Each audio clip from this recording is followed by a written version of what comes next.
It's the 24th of October, 2011. And I remember the day really, really well. The reason I remember the day really, really well is because it was my daughter Josie's 8th birthday. And I picked her up from school, as I did on a Wednesday afternoon, to take her to the park and, just go out and have a really good time with her. And we got out, we drove to the park, got out the car, and almost as soon as we got out the car, my phone rang. So I'm walking down the road through this beautiful park with the sun shining, birds singing, there's deer floating around over there, you can see people walking, dogs, and my daughter is nattering away next to me holding my hand while I'm on my phone. And I can't remember who I was speaking to, but I do remember that it was really, really important.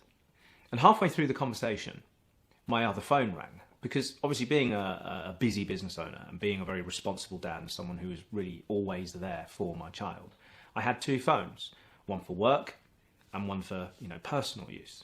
So my other phone rang, again I can't remember which one it was. And as I went into my pocket to take the phone out of my pocket and lifted my arm up, I felt this rap, this sharp shock, pain, as my arm was whacked from the side.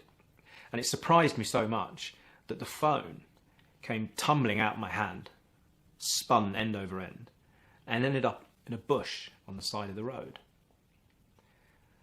And I stood there stunned for a moment, thinking, what's happened here? I ended the call that I was on with my business phone, turned around to look at my daughter, who's standing there staring up at me with her hands on her hips. And I could feel this rage building. I could feel this anger bubbling. There I was, this important business owner. I've got people to deal with. My coaches had my personal phone, so it was clearly one of my coaches who was ringing me, and there must have been something really important happening. And as I opened my mouth to unload all this anger and vitriol at my daughter, she looks up at me and just says, "Daddy, you're always on the phone. Why won't you play with me? Why won't you have any time for me? You're always on the phone."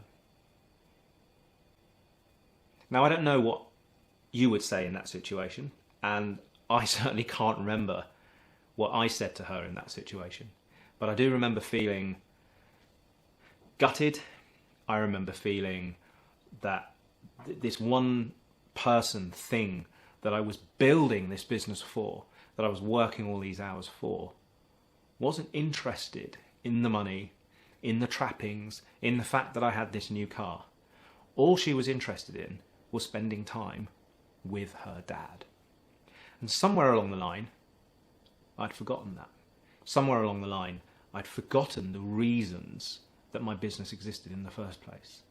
And that my business existed, and that I earned money, and I worked hard, not to make money, not for the sake of working hard, but to give my daughter a better life. But not a better life made up of stuff, but a better life made up of time with me. And I was desperately, desperately failing in that act of giving her that time. So remember that it doesn't matter how busy you are, it doesn't matter how important you think you are, to the people that really, really matter in your life, there is only one thing that you can really give them, and that's your time.